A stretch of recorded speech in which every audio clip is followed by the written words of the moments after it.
할렐루야. 우리 하나님의 크고 놀라우신 은혜가 오늘 이 아침에 여러분의 삶 가운데 충만하게 임하시기를 간절히 기원합니다. 그동안 사사기 그동안 강의한 것 중에는 제일 길게 한 것 같습니다. 우리 23번째 오늘 시간인데요, 오늘이 마지막 시간입니다. 하나님 앞에 앉아서라고 하는 제목으로 함께 우리 사사기의 여행의 마무리를 좀 지어보려고 합니다. 이스라엘 백성들이 애굽의 압제를 받고 있을 때 모세로 말미암아 그들은 광야로 나오게 되었습니다. 광야로 나온 이스라엘 백성들을 이제는 여호수아가 이어받아서 약속의 땅으로 데리고 들어가고 그 땅을 점령하는 과정이 여호수아서에 기록되어져 있습니다. 그런데 여호수아와 함께 그들이 그 땅을 완전히 점령하지 못함으로 말미암아, 완전히 점령했다는 것은 그들을 명령대로 다 죽이거나 완전히 그 땅을 차지하여서 그 땅에 완전하게 하나님의 통치만이 임하도록 하여야 함에도 불구하고 그렇게 하지 못하고 그 땅의 사람들을 남겨두고 그들과 함께 살고 그들의 우상도 남겨두고 이렇게 하였다는 말이죠. 바꿔 말하면 이스라엘 백성들이 그 땅을 차지하여서 여호와화 변화시켜야 하는 것이 그들의 궁극적인 목적인데, 그렇게 하지 못하고 그 땅의 사람들을 남겨둠으로 말미암아 오히려 그들의 영향을 받아서 이스라엘 백성들이 가나안화 되어가는 과정, 가나안화 됨으로 말미암아 일어난 이야기들을 사사기가 우리에게 소개하고 있습니다. 사사기의 역사는 사사기의 기간은 약 340년으로 보고 있습니다. 그러나 그 기간 전부를 340년 동안이나 이스라엘 백성들이 우상을 섬기고 하나님을 떠나고 그렇게 함으로 말미암아 하나님을 끈질기게 괴롭혔다, 그런 의미가 아닙니다. 340년 가운데 자그마치 4분의 3은 이 이스라엘 백성들이 하나님을 잘 섬겼습니다. 그러나 그 기간 가운데 4분의 1을 하나님을 떠나고 자기들 마음대로 살아감으로 말미암아 전체의 삶이 흔들리게 되었다 하는 것을 이 사사기에서 우리에게 소개하고 있습니다. 여러분, 이 4분의 1 동안 그들이 타락한 타락의 핵심은 무엇이었습니까? 그것은 그들이 여호와 하나님의 말씀대로 순종하며 살아야 함에도 불구하고 그렇게 하지 아니하고 어떻게 하였다고요? 자기의 소견에 옳은 대로 행하였다라고 하는 것이죠. 여러분, 다시 말하면 우리 신앙인의 삶의 전부가 하나님의 말씀대로 순종하며 살아야 하는 것이 마땅합니다마는, 우리가 그렇게 살지 못하고 우리의 삶 가운데 4분의 1 정도라 할지라도, 우리의 일상의 삶 가운데 4분의 1 정도라 할지라도 자기 소견에 옳은 대로 따라가기 시작하면 우리의 삶 전체가 다 흔들릴 수밖에 없다라고 하는 것을 이 사사기 전체가 우리에게 보여주고 있는 것이죠. 여러분, 자기 소견에 옳은 대로 행함으로 말미암아 어떤 결과가 일어났습니까? 4분의 3 동안 하나님의 말씀을 따름으로 말미암아 일어난 결과보다 4분의 1 기간 동안 하나님의 말씀을 따르지 아니하고 순간순간 자기의 소견에 옳은 대로 행함으로 일어난 결과가 더 엄청나다라고 하는 것을 사사기가 우리에게 보여주고 있는 것이고, 오늘 우리가 다루게 되는 사사기 21장이 그 결론과 같이 그들이 얼마나 어려운 삶의 자리에 들어가는가 하는 것을 우리에게 자세히 보여주고 있습니다. 자, 오늘 마지막 이야기는 19장부터 계속 연결되는 이야기입니다. 레위 사람이 자기 첩이 있었는데 자기 첩이 어려움을 당하게 되고 그 첩의 시체를 쪼개서 12지파에 보내주고, 그리고 20장에 와서 드디어 이스라엘 연합군과 그들을 그렇게 만든 베냐민 지파의 전쟁이 일어나게 되지요. 자, 이 베냐민 지파는 25,000명이 죽고 마침내 600명, 남자 600명만이 광야로 도망하게 됩니다. 림몬 바위라고 하는 곳에서 넉 달을 숨어 지내게 되는데, 그 이후의 이야기가 오늘 사사기 21장의 이야기입니다. 오늘 1절에 보면 이 이야기를 어떻게 시작하고 있는가 하니까 맹세한다라고 하는 말로 시작하고 있습니다. 1절에 보면 이렇게 말합니다. 이스라엘 사람들이 미스바에서 맹세하여 이르기를 우리 중에 누구든지 딸을 베냐민 사람에게 아내로 주지 아니하리라 하였더라. 지금 맹세하는 것이 아니라 이미 맹세하였다는 것이죠. 그때 모였을 때 맹세하여서 절대로 우리 딸을 베냐민 지파에게 주면 안 된다 하는 것을 서로 맹세하였다는 것입니다. 여러분, 맹세라고 하는 말은 뭡니까? 약속하는 거죠. 자기 스스로에게 맹세하기도 하고, 여러 사람이 모여서 맹세하기도 하고, 두세 사람이 모여서 맹세하기도 하고, 가족이 모여서 맹세하기도 하고, 맹세하는 거죠. 자, 맹세라고 하는 말의 의미는 뭐냐면 나를 묶는다, 그런 의미가 있다. 나를 묶는다는, 이게 맹세로 말미암아 우리가 서로 묶인다는 것이죠. 자, 오늘 이스라엘 연합군들도 서로 맹세하였습니다. 그래서 그 서로가 그 맹세한 내용에 묶여 있는 것을 이야기하는 것이죠. 자신을 그 속에 가두어 두는 것을 맹세라고 이야기합니다. 오늘 본문 1절에 보면 그들이 미스바에 모였을 때 맹세를 하였는데, 그 맹세가 뭐였냐 하면 자기의 딸들을, 다른 지파의 딸들을 이 베냐민 사람들에게 주면 절대로 안 된다라고 하는 것이었습니다. 여러분, 이들이 한 맹세가 하나님의 뜻에 의하여 하나님이 원하시는 일을 하기 위하여 하나님의 의도대로 한 맹세입니까? 아니면은 자신들의 맹세입니까? 자, 분명하죠. 이것은 그때 당시 그 얘기를 레위 사람의 이야기를 들었을 때, 레위 사람이 보낸 첩의 시체를 보았을 때 분노하고 화가 나서 소리 지르며 흥분된 상태에서 그들이 함께 모여가지고, 야, 우리가 절대로 우리의 딸들을 저 나쁜 베냐민 지파의 사람들에게 주어서는 안 된다, 이것을 우리가 서로 맹세하자 하고 맹세한 것이었다라고 하는 것이죠. 그런데 이제 베냐민과의 전쟁에서 승리한 이후에 그들의 문제를 하나씩 해결해 나가야 하는데, 이스라엘 백성들의 문제를 해결해 나가야 하는데, 이 맹세가 엄청난 걸림돌이 되어버릴 뿐 아니라 오히려 이들의 문제를 점점 더 어렵게 만들어가는 요인이 되었다라고 하는 것이 오늘 본문의 흐름 가운데 하나입니다. 사실 오늘 우리의 삶에도 맹세하며 살아갈 때가 참 많이 있죠. 여러분, 맹세라고 하는 것은요, 입 밖에 말로 선포할 때도 맹세예요. 그죠? 두세 사람이 모여서 야, 우리 절대로 이거 하지 말자 라고 하는 것도 맹세죠. 야, 우리가 반드시 이렇게 하자, 이것도 맹세예요. 이렇게 하자는 것도 맹세고, 하지 말자는 것도 맹세고, 서로 간에 이렇게 서로 조약을 맺고 아니면 생각을 모아서 함께 묶는 것, 이게 맹세란 말이죠. 그런데 이렇게 함께 묶는 것도 맹세, 부부 간에도 맹세하고요, 부모가 자녀 간에도 맹세하고, 뭐 여러 가지 맹세가 있어요. 그런데 말로 하지 아니하고 자기 마음속으로 하는 맹세도 있어요. 여러분, 맹세 다 해보셨죠? 내가 이 남자를 내가 말이야, 다시는 내가 밥을 해주나 봐라, 이거 맹세예요. 자식이 말을 안 듣고 막 부모에게 대항하고 그러면 내가 다시는 이놈에게 내가 뭔가를 해주나 봐라, 이거 맹세입니다. 자기가 알게 모르게 우리는 수많은 맹세들을 하며 살아갑니다. 여러분, 그리고 그 맹세가 올무가 되어서 우리의 다음 삶의 스텝들을 밟아갈 때 걸림돌이 되게 하는 것들이 얼마나 많이 있는지 몰라요. 여러분, 부부가 실수할 수 있죠. 그러나 그 순간에 화가 난다고 화를 통하여서 맹세를 해버리면, 내 안에 맹세를 해버리면, 그 다음 그 화가 끝난 지점에서 문제를 풀어가야 할 때 그 문제를 풀어가는데 엄청난 걸림돌이 되어버린단 말이죠. 자존심의 문제도 나고 말이에요. 그죠? 안면이 있지 말이야, 자존심이 있지 말이야, 그걸 내가 이렇게 해줘, 뭐 이런 생각도 들기도 하고. 여러분, 그런 일들이 참 많이 일어나요. 우리의 삶의 자리에 그런 일들이 얼마나 많이 있는지 모릅니다. 그 맹세를 지키지 않으면 마치 자신이 무너질 것 같은 두려움으로 살아가는 사람들도 있는 것을 봅니다. 그러나 사실 그 맹세를 내려놓기 시작하면, 그 맹세, 내가 잘못해서 맹세한 거야 하고 내려놓기 시작하면 문제 해결점이 전혀 다른 각도로, 전혀 새로운 방법으로 우리에게 열리게 되는 것을 많이 보게 됩니다. 오늘 여러분, 우리 선창교회 모든 성도들의 삶 속에서 여러분이 한 맹세가 아니라 여호와 하나님께서 주신 명령을 이루며 살아가는 그런 성도의 삶이 되시기를 간절히 기원합니다.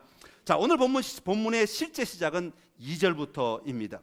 베냐민과의 전쟁에서 승리한 이후에 그들은 베델에 다시 모였습니다. 그곳에서 하나님 앞에 앉게 되었다, 그렇게 설명하고 있습니다. 2절에 보니까 백성이 베델에 이르러 거기서 저녁까지 하나님 앞에 앉아서 큰 소리로 울며, 그렇게 말하고 있습니다.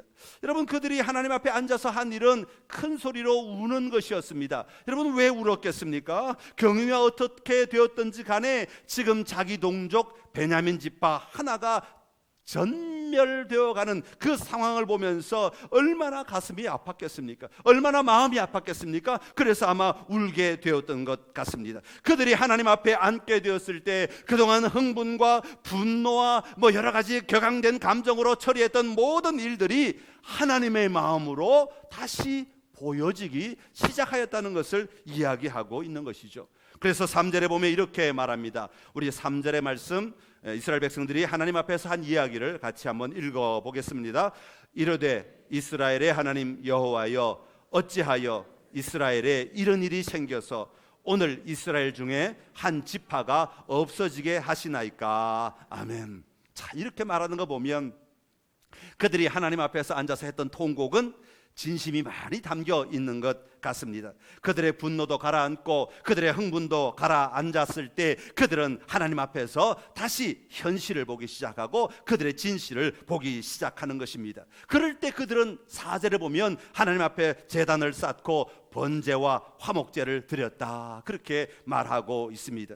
자기들의 흥분과 자기들의 생각 속에서 지내다가 이제 하나님 앞에서 예배하기 시작한 것입니다. 하나님 앞에서 문제들을 조명하기 시작한 것이죠. 하나님 앞에서 자신들의 삶의 기준들을 점검해 나가기 시작한 것입니다. 여러분, 오늘 우리의 삶의 자리에도 이런 하나님 앞에서 삶을 살아가는 삶이 오늘 회복되어야 할 줄로 믿습니다. 오늘 여러분의 삶의 자리에 오늘 어떤 모습으로 어떤 일들이 일어나고 있고 어떤 상황들이 전개되고 있는지 다시 한번 그 삶의 자리에서 하나님 앞에 앉는 은혜가 여러분들에게 있기를 간절히 기원합니다. 그리고 흥분된 감정이나 내 삶의 상황에 끌려가는 어떤 결정이 아니라 하나님 앞에 앉아서 다시 한번 그 상황을 볼 수 있는 은혜가 여러분들에게 있기를 간절히 기원합니다. 그런데 오늘 본문에 가만히 보면 그들이 하나님 앞에 앉아 있는 동안에는 안타까워서 불쌍해서 그동안 일어났던 결과로 말미암아 하나님 앞에 통곡하는 장면이 나옵니다. 자, 그렇다고 이 그들의 삶이 완전히 달라졌느냐? 꼭 그렇지만은 않은 것 같습니다. 어쩌면 그때 한때 뿐이었는지도 모르겠습니다. 예배 드릴 때 뿐이었다. 요즘 우리말로 하면 기도할 때 뿐이었다, 은혜 받을 때 뿐이었다, 그런 표현을 사용할 수 있을 것입니다. 왜냐하면 4절과 5절은 바로 연결되는 이야기 같은데 그 사이에는 엄청난 갭이 있는 것을 볼 수가 있습니다. 5절에 보면 조금 전에 하나님 앞에 앉아서 자기 한 지파가 없어진 것에 대하여 안타까워하고 고통스러워하던 모습은 온데간데 없고 또 다른 이 사건을 벌이게 되는 것을 볼 수가 있습니다. 5절에는 어떤 사건이 일어나는가 하면 베냐민과 전쟁할 때 총회를 모집했을 때 도대체 누가 우리 총회 함께 모이고자 하는 그 모임에서 빠졌는가 하는 것입니다. 누가 총회에 나오지 않았는가 하는 것을 찾아내는 것이죠. 여러분, 총회라고 하는 것은 베냐민과 지파가 싸울 때 이스라엘 군인들이 함께 모여서 함께 맹세하고 함께 서로 저들을 다 죽이자 결단하는 시간인데, 그때 미스바에 모였을 때 그 모인 사람들이 또 한 번의 맹세를 한 것이 있습니다. 그게 뭐냐 하면, 지금 우리가 이렇게 다 모였는데 여기에 빠진 사람은 우리가 반드시 죽일 것이다 하는 맹세를 하였기 때문이라는 것이죠. 8절에 보면 이렇게 말합니다. 이스라엘 총회에 올라오지 아니한 사람들이 바로 야베스 길앗 사람들인 것을 발견하게 되죠. 백성들의 숫자를 세보니까 야베스 길앗에서 온 사람들이 한 명도 숫자가 파악되지 않았기 때문입니다. 그래서 10절에 보면 이스라엘 회중이 이 사실을 확인하고 난 뒤에 용사 12,000명을 보내가지고 야베스 길앗 주민과 부녀와 어린아이를 칼날로 쳤다, 그렇게 이야기하고 있습니다. 여러분, 베냐민 지파를 옹호하고 자기들의 의견에 동의하지 않았다고 하여 사람들을 또 죽이는 엄청난 비극이 이 이스라엘 백성들 안에서 일어나게 되었다는 것입니다. 여러분, 이 비극은 어디에서 출발했습니까?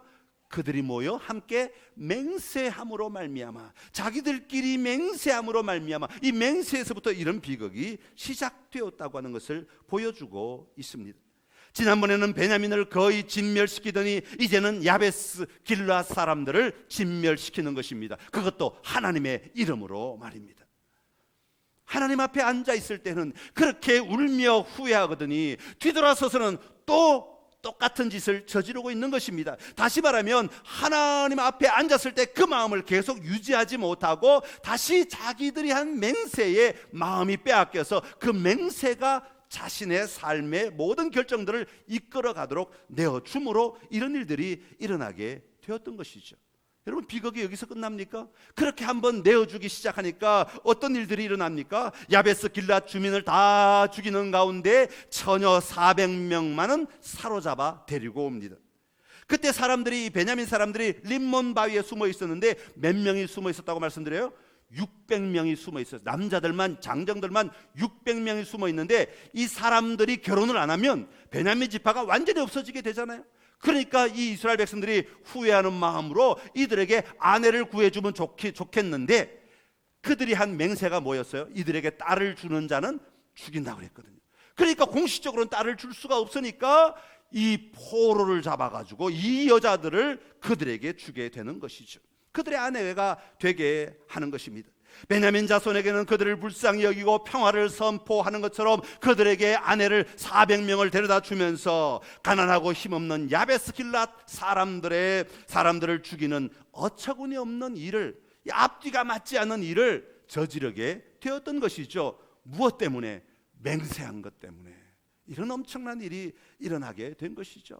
하나님의 진리가 아니라, 하나님의 말씀이 아니라, 하나님의 뜻이 아니라 자기들의 속에 오른 대로 행할 때 이런 엄청난 일들이 꼬리에 꼬리를 물고 일어나게 되었다는 것입니다. 여기서 끝나는 것이 아니죠. 베냐민 지파는 600명이 숨어 있었어요. 그런데 몇 명을 사로잡아, 야베스 길앗 사람의 여자들을 몇 명을 잡았다고요? 400명. 그러니까 몇 명이 모자라요? 아직도 총각으로 있어요? 산수를 잘 하셔요. 200명의 사람들이 아직도 총각으로 있단 말이에요.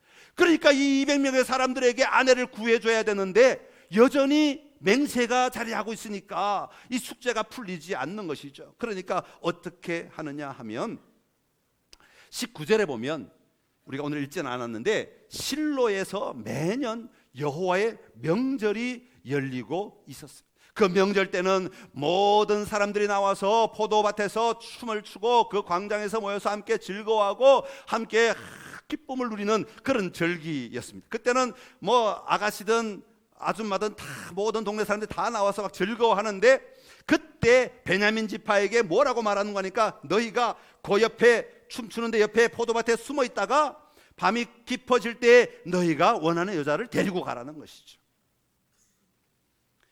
보쌈을 하라는 것입니다. 그리고 그들의 생각에는 우리가 억지로 일부러 우리의 여자들을 이 사람들에게, 베냐민 지파에게 준 것이 아니라 이들이 납치를 당했으니까 괜찮다는 논리를 펴고 있는 거죠. 상관없다, 자기들의 맹세와는 상관없다는 논리를 펴고 있는 겁니다. 다른 말로 하면 이 실로의 여자들의 입장에서 보면 지금 강제로 납치를 당할 뿐 아니라 강간을 당하는 그런 상황에 놓여지게 된 것입니다. 여러분, 심각한 윤리적 문제를 낳게 된 것이죠. 여러분, 한번 상상해 보십시오. 베냐민 지파 용사 600명을 구제하겠다고 강간당하고 자기의 의도와는 상관없이, 자기의 부족의 의도와는 상관없이 모든 가족이 죽어나가는 판에 자기는 그 남자들의 아내가 되었다고 한번 생각을 해보십시오. 그들이 기쁨으로 아내가 되겠습니까? 즐거움으로 아내가 되겠습니까? 그들은 지금 600명의 남자를 구하겠다고 600명의 여자들은 지금 울부짖고 있는 겁니다. 가슴에 한을 맺고 지금 울부짖고 있는 장면이 오늘 본문에 나오고 있는 것이에요. 일제강점기 때 일본의 성노리개로 잡혀갔던 수많은 여인들이 있지 않습니까? 지금 할머니가 된 그들의 눈에서 아직도 눈물이 마르지 않고 있는 것 우리가 잘 알고 있지 않습니까? 그들의 눈에서만 눈물이 마르지 않았습니까? 그들의 자녀들의 입장에서도, 그들의 자녀들의 눈에서도 그 비석을 닦으며 눈물을 흘리고 있는 그 자녀들을 바라볼 때, 어쩌면 나와는 우리 집안과는 상관없는 그 삶의 자리에 우리도 혹시 눈물을 흘리고 있어야 하지 않겠습니까? 어찌 그 눈물이 한 시대에 끝날 수 있겠습니까? 여인들의 눈물이 거기서만 끝납니까? 오늘 이 시대에도 우리의 삶의 주변에서 울고 있는 수많은 여인들이 얼마나 많이 있습니까? 여기서 여인이라고 할 때는 꼭 여자만을 가리키는 것이 아니라 이렇게 억울하게 부당하게 당하는 눈물을 흘리는 사람들이 얼마나 많이 있느냐 하는 것입니다. 하나님 보시기에 정당하지 않은 삶들이 너무나 많이 있다는 것이죠. 그러면서 25절의 사사기를 이렇게 마무리하죠. 그때에 이스라엘에 왕이 없으므로 사람이 각기 자기의 소견에 옳은 대로 행하였더라. 여러분, 오늘 21장의 이야기를 쭉 읽어 나가다 보면요, 여러 가지 이야기가 나오니까 이야기로는 재밌는 것 같습니다만은 그 이야기 흐름을 보면 전부 자기 마음대로 살아가는 삶의 모습을 보여주고 있죠. 자기들이 생각나는 대로 만든 법이고 원칙입니다. 그리고 여호와 하나님 앞에서 울었다고 합니다. 울기는 왜 웁니까? 어차피 자기 마음대로 살 터인데 말입니다. 자기들이 함부로 맹세합니다. 그리고 그 맹세가 지금 하나님의 역할을 하고 있는 것이잖아요. 자기들이 마음대로 대안을 제시합니다. 자기들이 마음대로 처벌을 합니다. 자기들이 마음대로 여자들을 잡아가도록 허락합니다. 뭐든지 자기 마음대로인 것이죠. 자기들이 원하는 대로 살아가는 것입니다. 여러분, 왜 사사기의 마지막이 이렇게 되었습니까? 이스라엘에 왕이 없으므로. 다시 말하면 여호와 하나님이 그들의 진정한 왕이 되지 못하였기 때문입니다. 다시 말하면 그들이 계속하여 하나님 앞에 앉아있는 삶을 살지 못하였기 때문이라는 것입니다. 잠시 하나님 앞에 앉아 있을 때에는 자신들을 돌아볼 힘이 있었습니다. 그러나 다시 현실 속으로 자기들의 삶의 중심으로, 자기들의 생각의 중심으로 눈을 돌릴 때에는 여전히 다시 자기 소견에 옳은 것에만 관심을 가지는 것이 우리 인간의 너무나 연약한 모습이라는 것을 사사기는 오늘 우리에게 보여주고 있는 것입니다. 사랑하는 성도 여러분, 오늘 우리의 모습은 어떻습니까? 오늘 우리는 정말 여호와 하나님 앞에서 앉아서 살아가고 있습니까? 다시 말하면 우리는 언제나 하나님이 기준이 되시는 결정을 하고 판단을 하고 일을 처리하고 있습니까? 바라기는 우리 모든 성도들이 주일 예배 때뿐만 아니라 우리의 모든 삶의 자리에서 하나님 앞에 앉아있는 삶을 살아갈 수 있기를 간절히 소망합니다. 그것은 하나님을 기억하는 것이고 여호와 하나님을 바라보는 것이고 여호와 하나님께 묻는 삶이고 여호와 하나님을 의지하는 삶이고 여호와 하나님이 나의 왕이심을 선포하는 삶이고 왕이신 하나님을 왕답게 섬기며 사는 삶이 되어야 할 줄로 믿습니다. 창세기 3장에 보면 인간이 타락하게 된 과정을 소개합니다. 하나님께서 인간을 만드셨습니다. 인간을 만드시고 인간에게 모든 것들을 다 허락하셔서 동산에 있는 모든 나무는 다 먹어도 좋다. 그러나 한 가지 경고를 하시죠. 이것만은 안 된다. 금지하신 것이 있습니다. 창세기 2장 16절 17절에 보면 이렇게 말하고 있습니다. 우리 한번 같이 읽겠습니다. 여호와 하나님이 그 사람에게 명하여 이르시되 동산 각종 나무의 열매는 내가 임의로 먹되 선악을 알게 하는 나무의 열매는 먹지 말라. 내가 먹는 날에는 반드시 죽으리라 하시니라. 아멘. 자, 그런데 3장에 보면 뱀이 여자에게 말합니다. 뱀이라고 하는 것은 사탄을 상징하는 상징물이죠. 그러니까 뱀 보고 야 사탄아 뭐 그럴 필요는 없습니다. 사탄을 표현할 때 뱀이라고 이야기하는 것이죠. 3장 4절 5절에 보면 이렇게 말합니다. 같이 읽겠습니다. 뱀이 여자에게 이르되 너희가 결코 죽지 아니하리라. 너희가 그것을 먹는 날에는 너희 눈이 밝아져 하나님과 같이 되어 선악을 알 줄 하나님이 아심이니라. 자, 이게 보면 너희가 그것을 먹는 날은 언제입니까? 여호와 하나님의 명령을 어기는 날이죠. 여호와의 금지된 행위를 하는 날입니다. 여호와 하나님께 죄를 짓는 날이죠. 여호와 하나님을 떠나가는 날입니다. 다시 말하면 여호와 하나님의 말씀대로 내가 그 속에 있지 아니하고 떠나가는 날 어떤 결과가 일어나느냐? 너희 눈이 밝아진다. 그렇게 말하고 있습니다. 여러분, 이 말씀을 글자 그대로 이해하면 눈이 좋아진단 말이죠. 야, 하나님을 떠나면 눈이 좋아진대. 제가 저 뒤가 지금 잘 안 보이는데 제가 하나님을 떠나면 눈이 좋아져서 저 뒤가 다 보이게 된다. 그런 얘기는 아니죠. 여러분, 그런 시력이 좋아진다 그런 얘기를 하는 것은 아닙니다. 눈이 밝아진다는 얘기는 그동안 보지 못하는 것을 보기 시작한다는 것이죠. 그동안 죄와 관련돼서 보지 않고 살아가도 넉넉히 살아가던 그 삶의 자리에서 죄악된 것들이 보이기 시작한다는 말이죠. 여러분, 우리 학생들 가운데서 정말 순진하게 착하게 잘 자라다가 중학생 때쯤 되면 친구들의 꿰매 빠져가지고 뭔가 하나 나쁜 것을 맛보기 시작하면, 그전까지 그런 게 하나도 안 보이다가 하나 딱 맛보기 시작하면 그게 보이기 시작하는 거예요. 와, 이게 재밌네, 이게 좋으네. 그러면 또 그 다음 것들이 보이기 시작하고 그 다음 것들이 보이기 시작. 그래서 참 방황하는 우리 사춘기 때 참 그래서 아이들을 잘 돌봐줘야 되는데 잘 도와줘야 되는데 사춘기 때 방황하는 아이들이 있는 이유가 뭐예요? 그렇게 보이지 않던 것들이 보이기 시작한다는 것이죠. 여러분 한번 죄를 짓기 시작하면 어른들도 마찬가지죠. 한번 죄를 안 짓다가 죄를 짓기 시작하면 한번 에이 모르겠다 뭐 내 인생에 이런 것도 해보지 뭐 하고 죄를 짓기 시작하면 그때부터 그런 방향에서 보이기 시작하는 거예요. 그리고는 그 죄가 또 보이기 시작하고 또 보이기 시작하고 그 속에 자꾸 들어갈 수 있도록 만들어주는 역할을 하는 거죠. 우리나라 속담에 바늘도둑이 소도둑 된다는 거죠. 처음에는 작은 것이요 아무렇지도 않을 줄 알았는데 점점 보이기 시작하는 거예요. 눈이 밝아져서 보이기 시작하는 거예요. 그러니까 점점 더 큰 것을 훔치게 된다고 하는 것이죠. 여러분 눈이 밝아지면 어떤 결과가 오느냐? 하나님과 같이 된다 그렇게 말합니다. 여러분 하나님과 같이 된다는 말은 하나님과 동등한 모습으로 변화된다 그런 이야기는 아니겠죠. 하나님이 하시는 일을 나도 한다 라는 의미로 우리가 해석을 할 수, 여러 가지 해석이 있지만 그렇게 해석할 수 있습니다. 하나님의 권위에 내가 도전하는 것이죠. 하나님의 판단, 하나님의 능력, 하나님의 선택, 하나님의 결정을 하나님이 하시게 하지 않고 내가 하나님처럼 내가 하는 것이죠. 그것이 오늘 사사기 전체에 흐르고 있는 말씀으로 하면 각기 자기 소견에 옳은 대로 행하게 되는 것입니다. 여러분 자기 소견에 옳은 것은 원래 여호와 하나님의 기준에서 가졌던 것이죠. 하나님 보시기에 옳은 것이 내가 보기에도 옳은 것이어야 하나님 안에서 살아가는 삶의 모습이었죠. 그러나 그 당시에 왕이 없으므로 여호와 하나님이 더 이상 그들의 왕이 되지 않음으로 말미암아 그들 스스로가 왕과 같이 되어버렸다는 것이죠. 여러분 그들 스스로가 왕과 같이 되었을 때 그들이 바로 기준이 되어버리는 거죠. 자기의 생각이 기준이 되고 자기의 판단이 기준이 되는 것이죠. 그래서 그들이 판단하기 시작하고 그들이 결정하기 시작하고 그들이 맹세하기 시작하고 그들의 맹세한 것이 곧 법이 되어 버렸다 하는 것입니다. 하나님의 명령과 같은 위력을 발휘하게 된 것입니다. 여러분 그랬더니 무엇이 보이기 시작하였습니까? 선악을 알게 된 것입니다.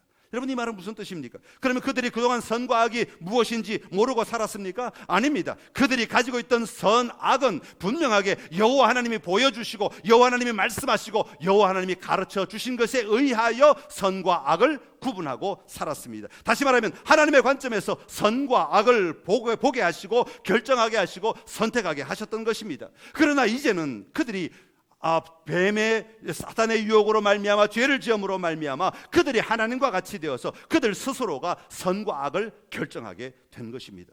그래서 창세기 3장 6절에 보면 이렇게 말하죠. 여자가 그 나무를 본즉 먹음직도 하고 보암직도 하고 지혜롭게 할 만큼 탐스럽기도 한 나무인지라 여자가 그 열매를 따먹고 자기와 함께 있는 남편에게도 주매 그도 먹은지라. 여러분 하나님께서 그들에게 말씀하실 때 이것은 절대로 먹지 말라 할 때 그들에게 이 선악과는 악이었습니다.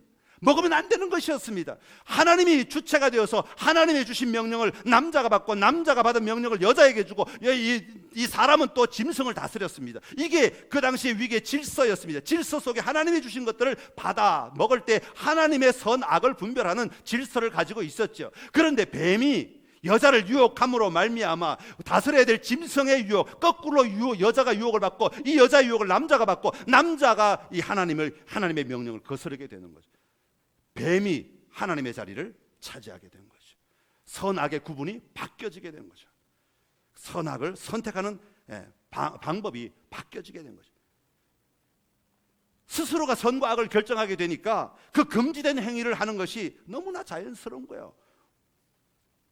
여자가 그 나무를 본즉 먹음직도 하고 탐스럽기도 하고 뭐 보암직도 하고 지혜롭게도 할 만큼 이게 죄 가운데 빠진 인간이 선택하게 된 모습이죠. 사랑하는 성도 여러분, 여러분은 혹시 그런 경험 없으십니까? 도덕적으로 사람들이 선과 악을 구분해 놓습니다. 그러나 내가 선과 악을 구분하기 시작하면서 그것이 너무나 자연스럽고 당당하게 행동할 때가 많이 있죠. 여러분 오늘 우리가 살고 있는 이 시대가 점점 그렇게 되어가는 것 같습니다. 여호와 하나님의 관점에서는 어쩌면 동성애는 분명하게 죄입니다. 하나님은 인간을 지으실 때 남자와 여자를 지으셨다 그렇게 성경은 말합니다. 이슈와 이슈아를 지었다. 히브리어에서 분명히 다른 단어입니다. 이슈와 이슈아라고 해서 남자와 여자를 지었다. 이것이 하나님의 창조 원리죠. 남자가 여자를 만나 결혼하라고 말씀하셨습니다. 예수님도 남자와 여자가 만나 결혼하라고 하십니다. 공동번역으로 우리가 좀 한번 읽으면 좀 쉽게 이해될 텐데, 마가복음 10장 6절에서 9절 말씀을 공동번역으로 한번 읽겠습니다. 시작. 창조 때부터 하나님께서는 사람들을 남자와 여자로 만드셨다. 그러므로 남자는 아버지와 어머니를 떠나 아내와 결합하여 둘이 한 몸이 될 것이다. 따라서 그들은 이제 둘이 아니라 한 몸이다. 하나님께서 맺어주신 것을 사람이 갈라 놓아서는 안 된다. 아멘. 창세기 2장 24절에 보면 이러므로 남자가 부모를 떠나 그의 아내와 합하여 둘이 한 몸을 이룰지로다. 그렇게 하나님은 분명히 명령하셨고, 그 명령을 예수님도 선포하셨고, 오늘 여전히 그 말씀은 우리에게 유효한 말씀입니다. 그런데 미국에서 동성애를 주장하는 목사님들이 일부 계십니다. 그분들이 뭐라고 얘기하는 거니까 이제 우리가 성경책을 좀 바꿔야 된다. 그래서 창세기 2장, 예를 들면 창세기 2장 24절의 말씀을 이렇게 바꾸자 그러는 거예요. 이러므로 사람이 부모를 떠나 다른 그의 사람과 합하여 둘이 한 몸을 이룰지로다. 여러분, 번역본을 바꾼다고 원문이 바뀝니까? 이거 번역본이에요. 이거 번역본. 이거 원문 아닙니다. 하나님이 한국말로 이거 성경 쓰신 거 아닙니다. 이 번역본이라고 그래요. 우리말로 번역한 세계 각국어로. 영어를 그렇게 바꾸겠다는 것입니다. 그리고 앞으로 그런 성경만 쓰겠다는 겁니다. 자기들이. 여러분, 자기 소견에 오른 대로 선과 악의 기준을 바꿔버리는 거예요. 그 전까지는 하나님이 선과 악의 기준이었어요. 하나님이 보시기에 악인 것은 악인 것이고 하나님이 보시기에 선인 것은 선이었어요. 그런데 이제는 자기 소견에 오른 대로 따르면 어떤 일이 일어나냐 하면 내가 결정한 것이 선이고 내가 결정한 것이 악이 되어버리는 거예요. 그래서 거기에 맞춰서 모든 걸 바꿔놓겠다는 거죠. 여러분, 껍데기를 바꾼다고 진리가 바뀝니까? 하나님이 이미 하신 말씀은 바뀌지 않습니다. 변화되지 않습니다. 그러게 오늘 우리는 세상을 향하여 하나님이 뭐라고 말씀하시는지 언제나 관심을 가지고 살아야 합니다. 하나님이 우리에게 어떻게 살라고 하시는지를 선포하며 사는 자들이 되어야지, 그렇지 않으면 우리는 이스라엘 백성들이 가나안 땅에 들어가서 그 땅 사람들에게 끌려서 가나안화 되어 갔던 것처럼 우리도 방심하면 가나안화 되어 갈 수밖에 없는 것이에요. 우리도 알게 모르게 우리의 선악의 기준이 바뀌어버리는 것이죠. 선악을 알 줄을 하나님이 아심이라. 뱀의 유혹에 넘어갈 수밖에 없다는 것입니다. 하나님을 대적하여 자신의 것을 하는 것이 바로 죄라고 성경은 말하고 있는 것이죠. 그래서 사도 바울은 고린도후서 10장 4절 5절에서 이렇게 말합니다. 우리의 싸우는 무기는 육신에 속한 것이 아니요 오직 어떤 견고한 진도 무너뜨리는 하나님의 능력이라. 모든 이론을 무너뜨리며 하나님 아는 것을 대적하여 높아진 것을 다 무너뜨리고 모든 생각을 사로잡아 그리스도에게 복종하게 한다라고 말하고 있습니다. 우리의 이론, 우리의 생각들, 이것들이 누구에 의해 끌려가느냐? 하나님에게 의하여 끌려가느냐? 뱀에 의하여 끌려가느냐? 여기에 따라서 모든 것들이 달라지게 되기에 우리는 하나님 아는 것을 대적하여 높아진 모든 것들을 다 무너뜨리고 그 생각들이 옳지 않음을 인정하고 보고 선포하고 모든 생각들을 사로잡아 그리스도에게 복종하는 삶을 살아야 한다고 사도 바울은 말하고 있는 것입니다. 왜냐하면 그럴 때라야 하나님의 말씀대로 우리가 살아갈 수 있기 때문입니다.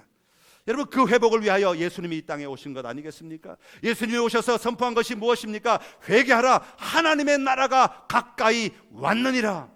여러분, 하나님의 나라는 무슨 나라입니까? 하나님이 통치하시는 나라입니다. 하나님이 기준이 되시는 나라입니다. 여호와 하나님이 왕이 되시는 나라입니다. 여러분, 하나님의 나라가 가까이 왔느니라 그러니까 우리가 죽으면 천국 가는데 천국에 가까이 와 있다, 이제 시간이 얼마 안 남았다, 그 이야기로만 이해하지 마십시오. 하나님의 나라가 지금 여기에, 오늘 우리의 삶의 자리에 하나님의 나라가 임하신 줄로 믿습니다.